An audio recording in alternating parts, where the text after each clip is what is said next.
Sobat Jobseeker, kembali lagi di Jobseeker, channelnya para pencari kerja. Pemerintah akan membuka kesempatan bagi tenaga honorer yang masih ada di instansi pemerintah untuk menjadi CPNS pada tahun 2023. Hal itu disampaikan oleh PLT Kepala Biro Hukum, Komunikasi dan Informasi Publik Kemenpam RB Muhammad Aferonce. Ia mengatakan tenaga honorer yang saat ini sudah bekerja di instansi pemerintah akan diangkat menjadi CPNS tetapi dengan proses seleksi. Setelah menjadi CPNS, tenaga honorer bisa diangkat menjadi PNS. Pengangkatan tenaga honorer ini menjadi PNS diprioritaskan bagi tenaga guru, tenaga kesehatan, tenaga penyuluh pertanian atau perikanan atau peternakan, dan tenaga teknis yang sangat dibutuhkan oleh pemerintah. Aferonce mengatakan mengacu PP 48 tahun 2005 tentang pengangkatan tenaga honorer menjadi calon pegawai negeri sipil, ada sejumlah hal yang perlu dipahami terkait pengangkatan honorer menjadi CPNS tersebut.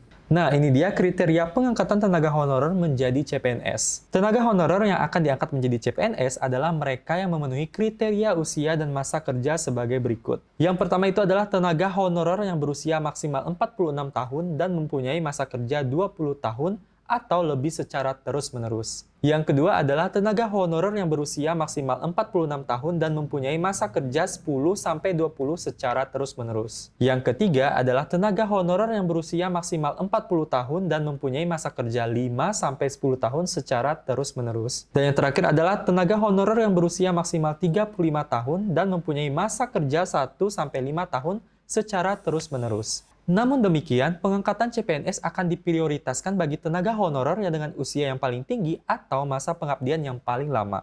Kriteria lama masa pengabdian tidak diberlakukan bagi pegawai honorer, tenaga dokter yang telah atau sedang bertugas di unit pelayanan kesehatan milik pemerintah.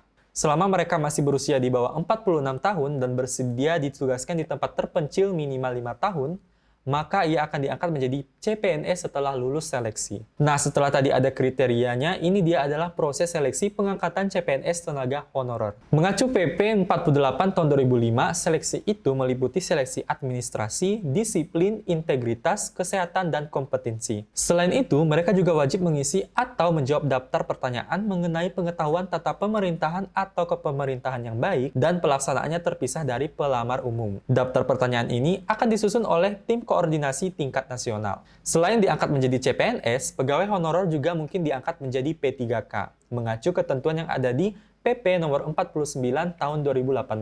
Sebagaimana diberitakan, Kementerian Pendayagunaan Aparatur Negara dan Reformasi Birokrasi, Cahyokumolo, memberikan waktu kepada instansi pemerintah untuk menyelesaikan perihal tenaga honorer hingga 2023. Dan untuk memenuhi kebutuhan penyelesaian pekerjaan mendasar seperti tenaga kebersihan dan tenaga keamanan, disarankan untuk dipenuhi melalui tenaga ahli daya dengan beban biaya umum, dan ini dia adalah daftar gaji PNS dan P3K tahun 2022. Dilansir dari kompas.com, untuk besaran gaji PNS tahun 2022 ini masih diatur dalam Peraturan Pemerintah Nomor 15 tahun 2019 tentang perubahan ke-18 atas PP Nomor 7 tahun 1977. Adapun besaran gaji PNS menurut peraturan tersebut yakni, kalian bisa lihat di gambar ini.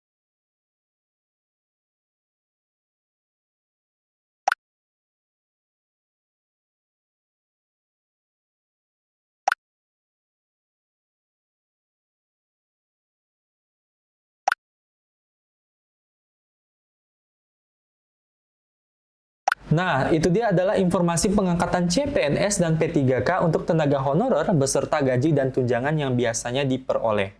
Jangan lupa untuk like, comment, share, dan subscribe channel ini. Jangan lupa untuk nyalakan lonceng notifikasinya agar kalian selalu mendapatkan video terbaru dari channel ini. Sampai jumpa di video selanjutnya. Bye-bye!